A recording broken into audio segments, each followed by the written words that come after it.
এবারে জন্মদিনে বড়ি বেগমকে চমকে দেওয়ার একটা উপায় বার করেছি। উজির, বলো তো দেখি কি উপায়?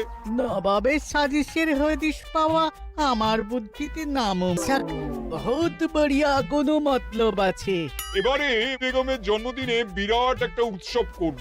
সারা দেশ থেকে মহান মহান অতিথিদের নিয়ে আসা হবে। দুনিয়ার সেরা সেরা খাবার, সেরা সেরা গাইয়ে, সেরা সেরা বাজিয়ে, সেরা সেরা নাচিয়ে রাতকে দিন করে দেবে এমন রোশনাই। রেস্ট নাই। কি বললে? বহুত বড়িয়া আপনার সোচ, লেকিন মাফ করবেন হুজুর, রাজকোষের অবস্থা খুবই খারাপ। উৎসব করার মতো তো রেস্ট নাই জাহাপানা। কোনো কথা শুনতে চাই না। আমি হলাম গিয়ে বাংলার নবাব। আমি আনন্দ হই হুল্লোড় করবো না তো কে আর করবে? একদম ঠিক জাহাপানা, কিন্তু কর বসিয়ে টাকা তোলো। সব কিছুতেই কর বসানো আছে জাহাপানা। হাসি কান্না ছাড়া আর কোনো কিছুতেই কর বসানো যে বাকি নেই। তার ওপরেই কর বসাও। হাসি কান্নার ওপর কর? না, শীতকাল আসছে, বসাও বসাও কর হাঁচির ওপর। হ্যাঁ, হাতির ওপর কর? বসাও। ওরকম মুখ করে আছো কেন? যদি না পারো তো বলে দাও, আমি অন্য উজির নিয়োগ করব। আমি আজই ঘোষণা করে দিচ্ছি, এবার থেকে হাতির ওপর কর দিতে হবে। হ্যাঁ, তো জানাব, এতে প্রজারা যদি ক্ষুব্ধ হয়? আরে বাবা, প্রজাদের কাজই তো মাঝে মাঝে ক্ষুব্ধ হওয়া। তা ঠিক হুজুর। আমাকে কদর করে এমন কিছু সন্ডা আছে, তাদেরকে কাজে লাগাতে হবে। বহুত খুব জাহাপানা। তাহলে হাঁচি গোনার লোকের ব্যবস্থা করে নি। ওই সন্ডারাই হাঁচি গুনবে।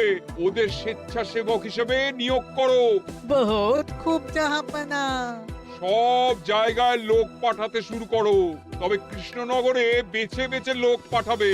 আর মনে রেখো, ওখানে গোপাল আছে।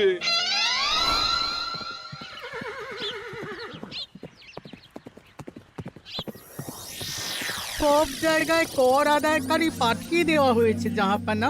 আপনার কথা মতো তাদের বলে দেওয়া হয়েছে যে আদায় হওয়া করের 10% তাদের বেতন হিসেবে দেওয়া হবে।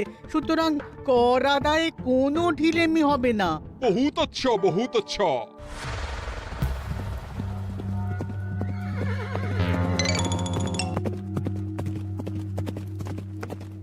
হ্যাঁ, তুমি ঠিক পড়েছো তো মন্ত্রী? হাঁচির উপরে কর? বলেন তো, আর একবার পড়ছি মহারাজ। আসলে এটা নবাবই মশকরা। আমাদের নবাব যে খুবই রসিক মানুষ তা তো আমরা দেখেছি। বারবার কৃষ্ণনগরের সঙ্গে রসিকতা করতে গিয়ে হাঁড়ি ফেটে রস একেবারে মাখামাখি হয়েছে, আর সারা গায়ে পিঁপড়ে ধরেছে। মশকরা নয়, একদম সত্যি কথা।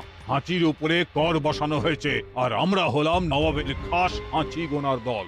আমরা এই কৃষ্ণনগরে থিতু হয়ে বসলাম বটে। এবারে হাঁচি গুনবো আর মোহর আদায় করব। গোপাল, তুমি কি বলো? সর্দার, তোমাদের এখানে আসা একেবারেই লোকসান হয়েছে। কেন মশাই? আচ্ছা, আপনি গোপাল? না না, আপনার কোনো কথাই শুনবো না। আমাদের বই বই করে বলে দেওয়া হয়েছে, গোপাল হইতে সাবধান। সর্দার, আমি তোমাকে সাবধান হতেই বলছিলাম। হাঁচি ধরতে গেলে তোমাদের খুব সতর্ক থাকতে হবে, কারণ এই কৃষ্ণনগরের বাসিন্দাদের শরীর স্বাস্থ্য এত ভালো যে এখানে কেউ হাঁচে না, কাশে না, ঢেকুর তোলে না, ইয়ে করে না। বলেন কি মশাই? এটা তো নবাবকে জানাতে হচ্ছে। যাও যাও, এক্ষুনি মুর্শিদাবাদে ফিরে গিয়ে নবাবকে জানাও। ওরে, কেউ এদের যাওয়ার ব্যবস্থা করে দে। ওই তো হেঁচেছে। হাঁচি এক, পুরো এক মোহর। হাঁচি দুই, দুই মোহর। আরে, এটা তো হাঁচির বাচ্চা, এটা তো ধরলে চলবে না। কেন? হাঁচি হলেই তো হলো। কি করব সর্দার, লিখবো? দেখ, একবার গুনে যখন ফেলেছি পুরো ছাড়তে পারবো না। আধমোহর লেখ। এটা কাশি, কাশিতে কোনো করের কথা নেই। লেখ লেখ লেখ লেখ লেখ। হাঁচি তিন, পুরো এক মোহর। হাঁচি চার,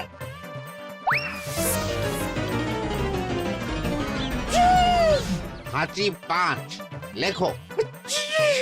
হাঁচি 6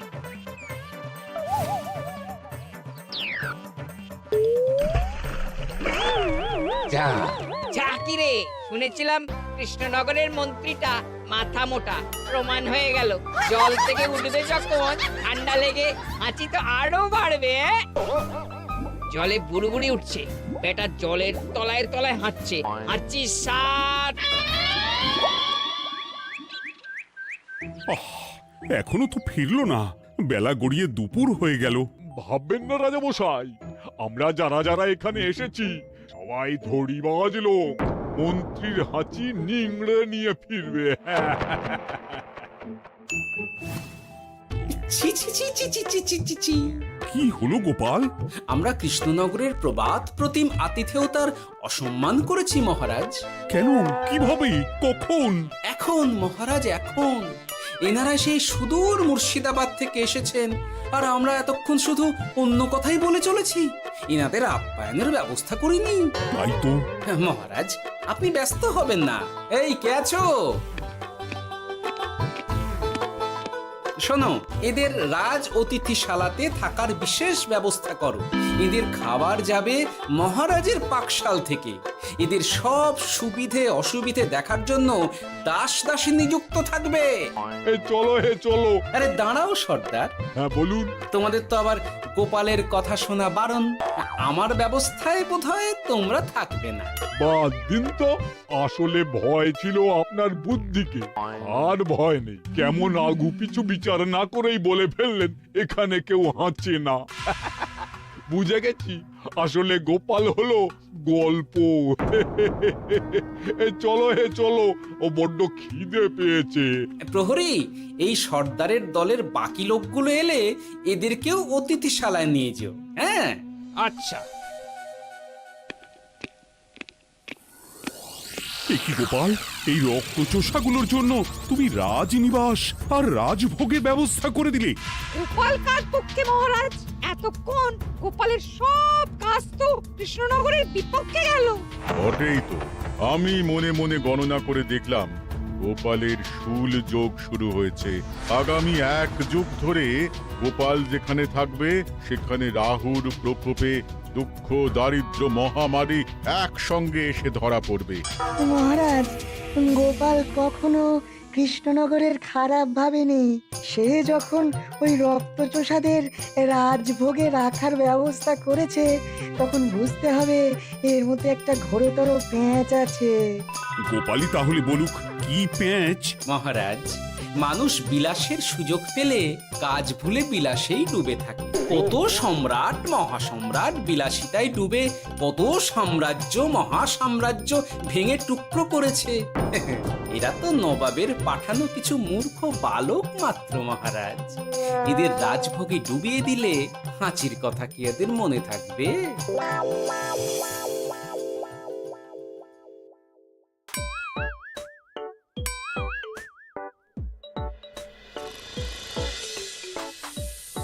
কি ব্যবস্থাপনা সব ঠিক আছে তো? হ্যাঁ, খাসা ব্যবস্থা হয়েছে। আপনারা আমাদের অতিথি বলে কথা, আরাম করুন।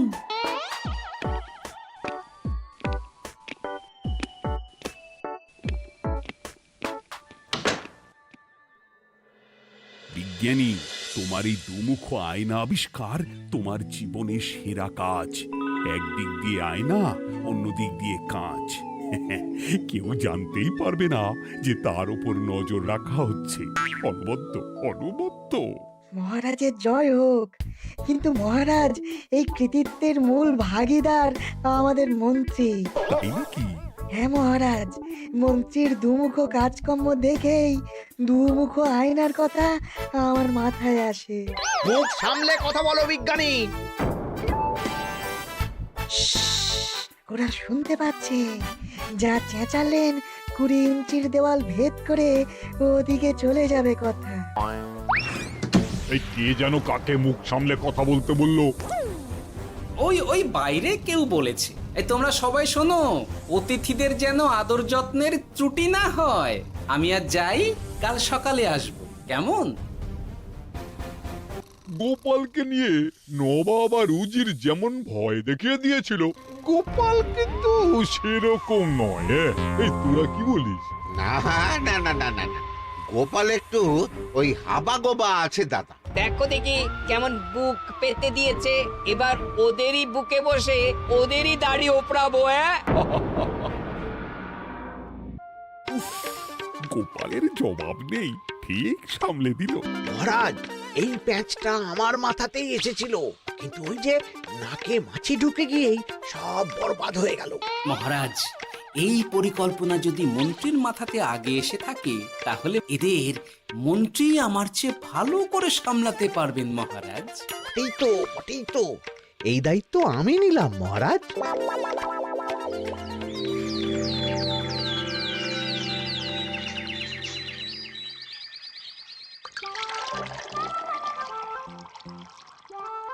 আহা, সকালে ঘুম থেকে উঠে এই রকম বেলের পানা যেন স্বর্গের অমৃত।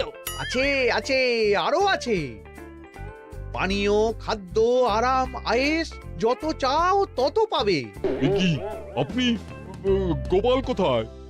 মহারাজ বিবেচনা করে দেখেছেন যে মহামান্য অতিথিদের পরিচর্যার ভার গোপালের মতো একজন ভাঁড়ের পক্ষে বহন করা সম্ভব নয়, তাই এই দায়িত্ব আমাকে দেওয়া হয়েছে। কিন্তু কোনো কিন্তু নেই সর্দার, আমি যে খানা পিনা নাচা গানা আমোদ আহ্লাদের ব্যবস্থা করেছি দেখে তুমি চমকে যাবে।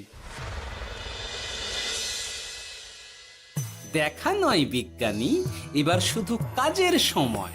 কাল মন্ত্রীর উপর ওদের ভার ছেড়ে দিয়ে কৃষ্ণনগরের যে সর্বনাশটি করেছো, কোনো কাজ করে আর সেটিকে সামলানো যাবে না। হ্যাঁ, আহা, তোমার দেখছি মন্ত্রীর উপরে একটুও আস্থা নেই। ঠিক কি প্যাচ করছো বলো তো? প্যাচের কথা পরে হবে, তোমাকে যত তাড়াতাড়ি সম্ভব হাঁচির ওষুধ আবিষ্কার করতে হবে। হাঁচির ওষুধ? হ্যাঁ, হাঁচির ওষুধ। ওভাবে দেখছো কি বন্ধু? তোমাদের কাজের সব দায়িত্ব এখন আমার কাঁধে। তোমরা আমোদ করবে আর আমি কর আদায় করে তোমার হাতে এনে তুলে দেব। সর্দার, এর মধ্যে একটা চাল আছে মনে হচ্ছে। কি আর আমি বুঝিনি। এখন কি করবে? বিশ্বাস করে আদায় উসুলের ভার এর উপরে ছেড়ে দেবে? পাগল নাকি? মন্ত্রী মশাই, বলো বন্ধু। বলছিলাম আর দেরিতে কাজ কি?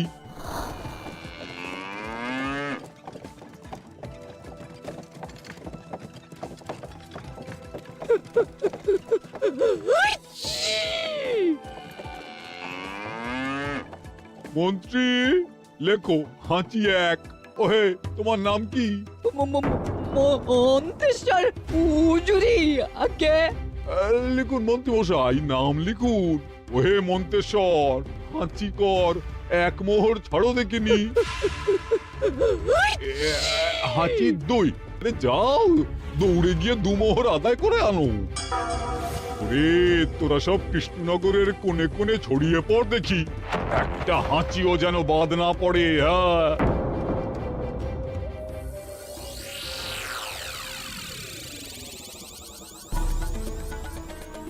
এটা হুজুরে আলাক বর্ধমান, খাম্বাস এবং কৃষ্ণনগর থেকে। চমৎকার চমৎকার। তাহলে গোপাল কিছু করতে পারেনি, আমাদের যুব শক্তি কৃষ্ণনগরকে পুরো নিংড়ে নিয়ে আসছে।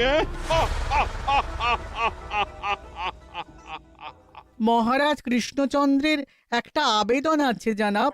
এই হাঁচি করের 30% যদি ওই রাজ্যকে দেওয়া যায়, তাহলে আদায় উসুল আরো ভালো হবে। ওরা বলেছে যে আপনি যদি 30% দেন, তাহলে কর আদায় একেবারে জান লড়িয়ে দেবে। মঞ্জুর মঞ্জুর। আর একটা আর্জি আছে হুজুর, কৃষ্ণচন্দ্র কদিন বাদে নবাবকে কৃষ্ণনগরে আমন্ত্রণ জানিয়েছে। কেন? কৃষ্ণনগরের নবাব এবং তার উন্নয়ন উপলক্ষে এক মহোৎসব হবে। সেই সঙ্গে শহরে থাকা ইংরেজদের কাছেও নবাবের সৈন্য বলের এবং নবাব ও কৃষ্ণনগরের মধ্যে পারস্পরিক ভ্রাতৃত্বের সম্পর্কের বার্তাও পৌঁছে দেয়া যাবে। নবাবের অধীনস্থ রাজারা নবাবের শত্রু, এই রকম একটা ধারণা থেকে ইংরেজরা ইদানিং বেপরোয়া হয়ে উঠেছে, তাতে লাগাম উঠবে। বহুত খুব মঞ্জুর মঞ্জুর মঞ্জুর।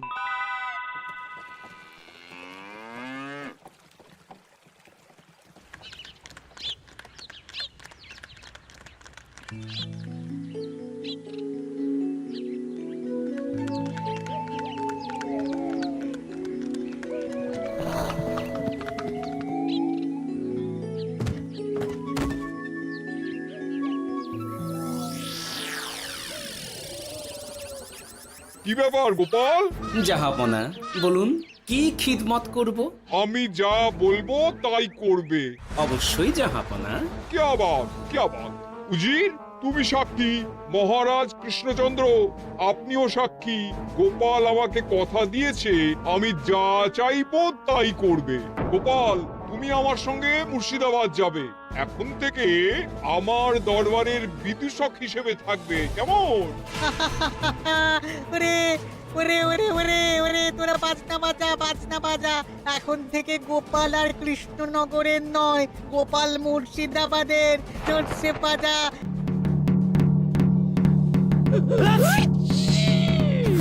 কি হলো? হুজুর, মনে হচ্ছে আপনার সৈন্যদল হাঁটছে। হ্যাঁ? হুজুর, হাঁচিগড়ের বন্যা সব সৈন্য 10-12টা করে হেঁচে ফেলেছে। মানে প্রচুর মোহর হয়ে গেছে আর বাড়ছে বাড়ছে। আমার হাঁচি গোনার দল একটা হাঁচিও বাদ দেবে না। মোহর রাখার জন্য নতুন পোশাকখানা বানাতে হবে হুজুর। সর্দার, আমাদের হাঁচিগুলো কি খুলবো? হ্যাঁ, নিশ্চয়, একটা হাঁচিও যেন বাদ না পড়ে। চলুন হুজুর, আমরা এখানে দাঁড়িয়ে থেকে আর কি করব? ওরা হাঁচুক আর হাঁচি গুনুক। চলুন নবাব বাহাদুর, আপনার জন্য কৃষ্ণনগরের রাজাতিথ্য অপেক্ষা করছে। হুজুর, আমার মনে হয় আমাদের কৃষ্ণনগরে এখন আর দেরি করা উচিত হবে না। আমরা সোজা শহরের দিকে রওনা হয়ে যাই। শহরের ইংরেজদের শিক্ষা দিয়ে ফেরার পথে আমরা কৃষ্ণনগরের আতিথ্য গ্রহণ করব। সে কি মহারাজ, নবাবের মতো কর্তব্যপরায়ণ ইনসানকে তার কর্তব্য পালনে বাধা দেবেন না। আমরা ওনার শহর থেকে ফেরার অপেক্ষায় থাকব। ঠিক ঠিক, আমার এক্ষুনি শহরে যাওয়ার দরকার। ইংরেজরা সব নিয়ম কানুন ভেঙে চুরে যা ইচ্ছে তাই করতে আরম্ভ করেছে। বুঝি, সৈন্যদের ডাক দাও, চলো রওনা হই। কিন্তু জাহাপনা, আপনার সৈন্যদের থেকে পাওনা মোহরগুলো এতক্ষণে যা হেঁচেছে, লাখখানেক মোহর তো হয়েই গেছে। ওটা আমরা নিজেদের মধ্যে বুঝে নেব। কিন্তু ওই করের 30% যে কৃষ্ণনগরের পাওনা। পেয়ে যাবে। শহর থেকে ফিরি। আরেকটা কথা, হাঁচি কর ব্যবস্থা এখন থেকে উঠে গেল।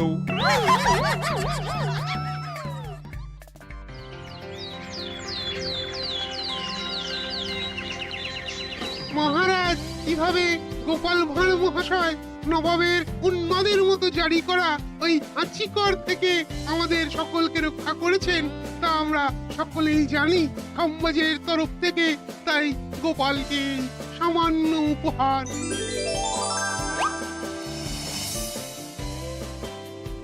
ওহ গোপাল, সত্যি তোমার জবাব নেই।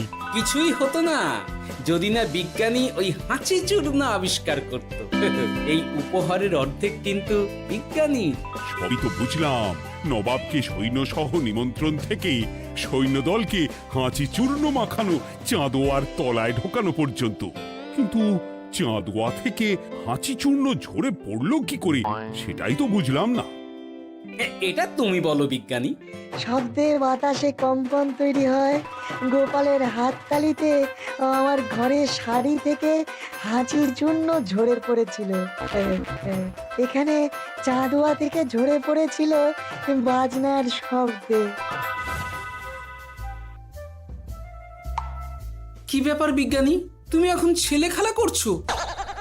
হাঁচির ওষুধ হয়ে গেছে। হয়ে গেছে? মূল উপাদান তামাক, গোলমরিচ আর আলকুশির গুঁড়ো। কাজ হবে? হাততালি দাও। কাজ হলো। ব্যাপারটা কি হলো? ওই শাড়িটাতে হাঁচি চূর্ণ মাখানো আছে। তোমার হাততালির শব্দের কম্পনে ঝরে ঝরে পড়েছে। একবার নাকের কাছে এলে পিঁপড়ের থেকে পিশাচ হাঁচতেই হবে, হাঁচতে হবেই হবে। নবাব যদি বাজনা বাজাতে না বলতো। আমাদের বাজনদাররা তৈরি ছিল মহারাজ। যাক, সবই ভালোই ভালোই মিটে গেল। যার শেষ ভালো তার সব ভালো। ব্যাস, এখন শুধু একটাই কাজ বাকি। নবাবের কাছ থেকে করের 30% বাবদ পাওনা মোহর মুর্শিদাবাদে গিয়ে নবাবের কাছ থেকে তুমি নিয়ে আসবে। আচ্ছা মহারাজ।